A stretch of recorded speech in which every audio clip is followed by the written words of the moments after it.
Hi everyone, welcome back to Bible in a Year. My name is Natalie and we are on day 43 today. We're going to be reading out of Genesis chapter 43 and then Job chapter 16 and then we'll move into Luke chapter 20 verses 9 through 26 and then we'll close it out with Psalm chapter 33 1 to 11. I had mentioned in the past that I've read the Bible in different translations, and I came upon another note in Job chapter 16 in a different translation. I had written down, "This is you, Natalie, LOL." So we might get a little insight into me. I don't remember what Job chapter 16 is offhand, so we're all just going to find out together today. I hope everybody's having a wonderful day today. It was beautiful, sunny here, but pretty windy with the ocean wind, the cold. It's so bizarre. If I could just get out of the wind and stand in the sun, it's hot. But I step out and whew, it is very, very cold. So anyway, let's get started in Genesis chapter 43.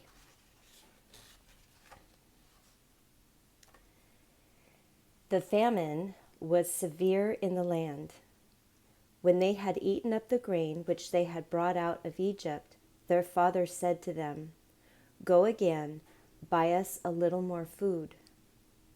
Judah spoke to him, saying, "The man solemnly warned us, saying, 'You shall not see my face unless your brother is with you.' If you'll send your brother with us, we'll go down and buy you food." I should read that one more time. "If you'll send our brother with us, we'll go down and buy you food. But if you don't send him, we won't go down, for the man said to us, 'You shall not see my face unless your brother is with you.'" Israel said, "Why did you treat me so badly, telling the man that you had another brother?"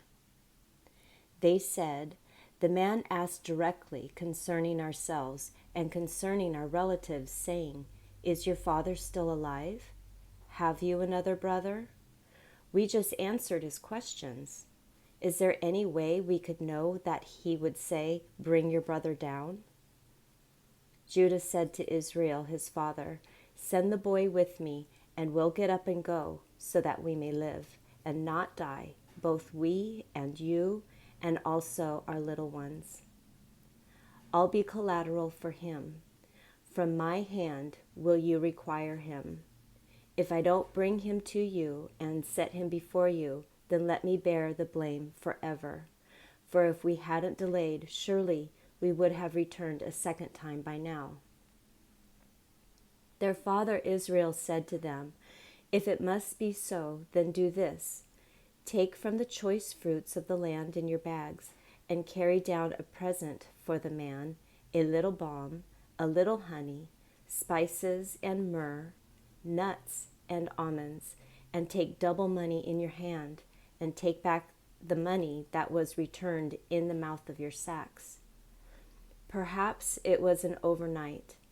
Take your brother also, get up, and return to the man. May God Almighty give you mercy before the man, that he may release to you your other brother and Benjamin. If I am bereaved of my children, I am bereaved." The men took that present, and they took double money in their hand, and Benjamin, and got up and went to Egypt and stood before Joseph. When Joseph saw Benjamin with them, he said to the steward of his house, "Bring the men into the house, and butcher an animal, and prepare, for the men will dine with me at noon." The man did as Joseph commanded, and the man brought the men to Joseph's house. The men were afraid because they were brought to Joseph's house, and they said, "Because of the money that was returned in our sacks the first time, we're brought in, and he may seek occasion against us, attack us, and seize us as slaves, along with our donkeys." They came near to the steward of Joseph's house, and they spoke to him at the door of the house and said, "O my lord, we indeed came down the first time to buy food. When we came to the lodging place, we opened our sacks, and behold, each man's money was in the mouth of his sack, our money in full weight. We have brought it back in our land. We have brought down other money in our hand to buy food. We don't know who put the money in our sacks." He said, "Peace be with you. Don't be afraid. Your God and that God of your father has given you treasure in your sacks. I received your money." He brought Simeon out to them. The man brought the men in to Joseph's house and gave them water, and they washed their feet. He gave their donkeys fodder. They prepared the present for Joseph's coming at noon, for they heard they should eat bread there. When Joseph came home, they brought him the present which was in their hand into the house, and bowed themselves down to the earth before him. He asked them of their welfare and said, "Is your father well, the old man of whom you spoke? Is he yet alive?" They said, "Your servant, our father, is well. He is still alive."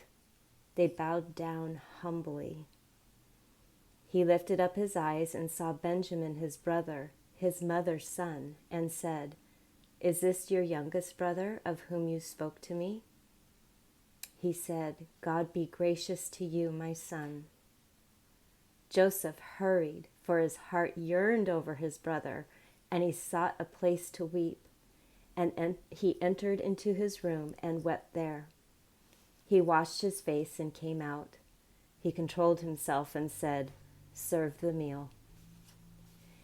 They served him by himself, and them by themselves, and the Egyptians who ate with him by themselves, because the Egyptians don't eat with the Hebrews, for that is an abomination to the Egyptians.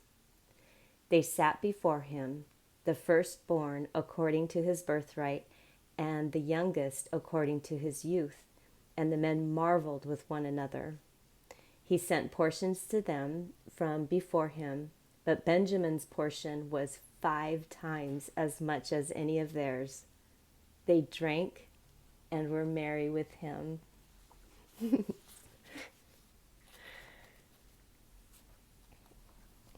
I love that.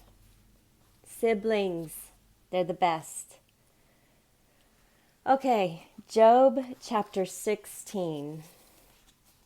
Let's find out what's going on here. Then Job answered.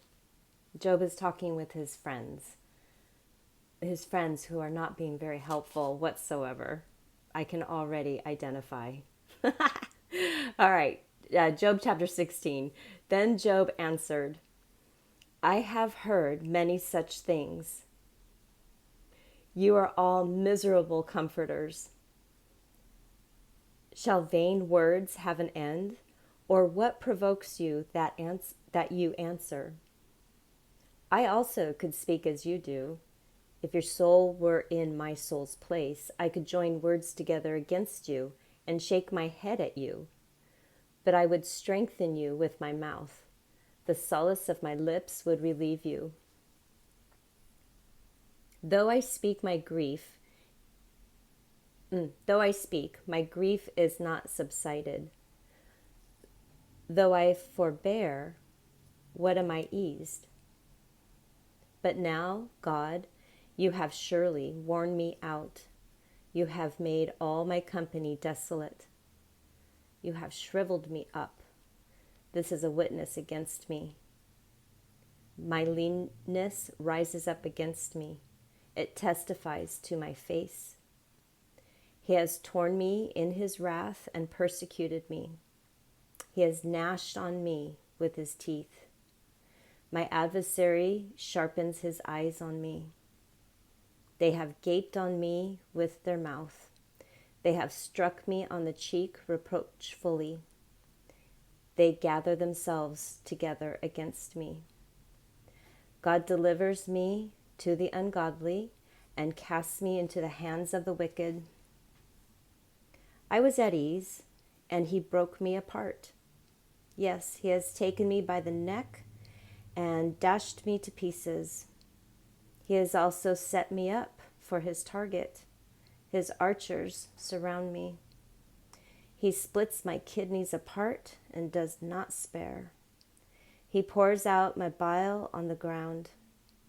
He breaks me with breach on breach. He runs at me like a giant.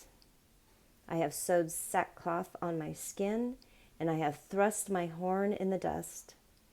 My face is red with weeping. Deep darkness is on my eyelids, although there is no violence in my hands, and my prayer is pure. Earth, don't cover my blood. Let my cry have no place to rest. Even now, behold, my witness is in heaven. He who vouches for me is on high. My friends scoff at me. My eyes pour out tears to God, that he would maintain the right of a man with God, of a son of man with his neighbor. For when a few years have come, I will go the way of no return. Yes, I have felt that. I have felt that. I think I have a previous video that's called My Testimony, where it explains the trials that I have been going through since 2015. It has been a long road that I do not understand. I really do not understand. I don't get it. But I will never stop believing that God has his intention and his plan in whatever mess this is that's going on. He is in total and complete control. And I will never stop believing that. So we go on. All right, Luke chapter 20, verses 9 through 26. Let's see if I can find my ending here and my beginning. Here we go. So, yesterday Jesus, in today's language, he basically told off the Pharisees and Sadducees. And I love every single time I come across that. He just told them off. And so he continues on. He began to tell the people this parable. A man planted a vineyard and rented it out to some farmers and went into another country for a long time.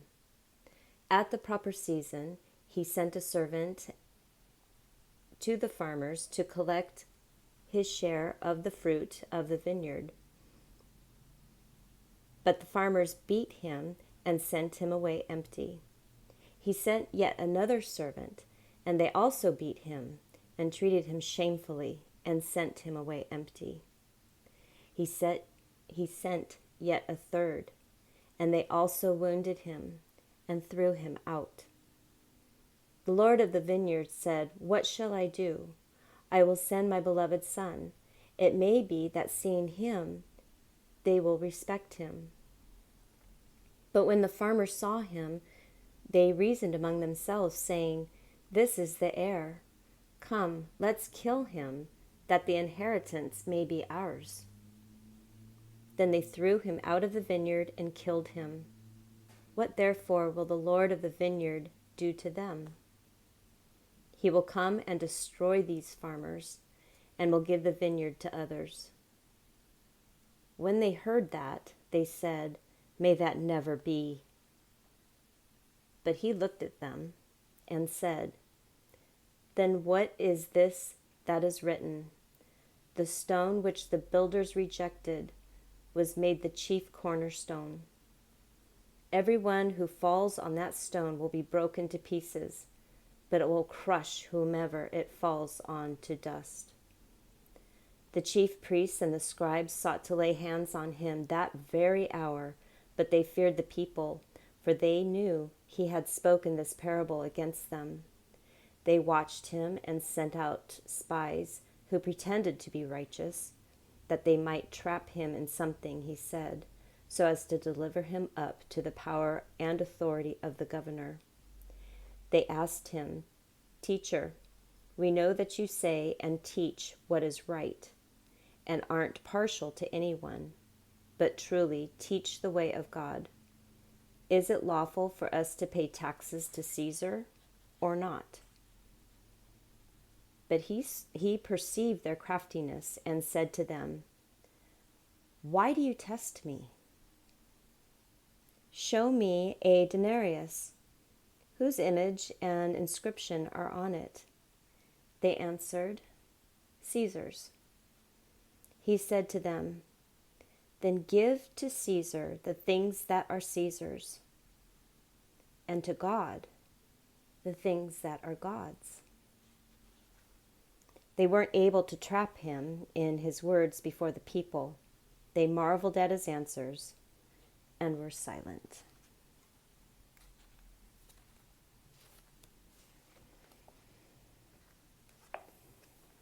Basically, follow the law of the land, follow the law of the government, but give your heart to God.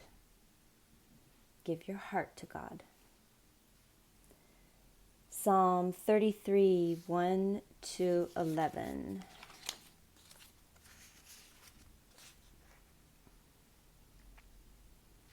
Rejoice in Yahweh, you righteous. Praise is fitting for the upright. Give thanks to Yahweh with the lyre. Sing praises to him with the harp of 10 strings. Sing to him a new song. Play skillfully with a shout of joy. For Yahweh's word is right. All his works are done in faithfulness. He loves righteousness and justice. The earth is full of the loving kindness of Yahweh. By Yahweh's word the heavens were made, all their army by the breath of his mouth. He gathers the waters of the sea together as a heap. He lays up the deeps in storehouses. Let all the earth fear Yahweh.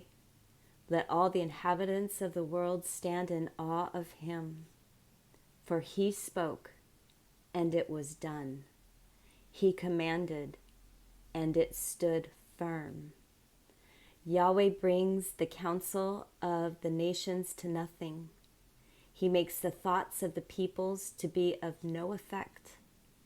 The counsel of Yahweh stands fast forever, the thoughts of his heart to all generations. Oh, he is mighty and he is in control. There is goodness all around us. There really is. But man, that trouble that is also swirling around us, he is in control. He is in control. We give him our hearts and believe that he is in control and he is going to set it right. Maybe in our lifetime, maybe not. He is going to set it right. So, with that, have a fantastic day today, and we will see you tomorrow. Bye.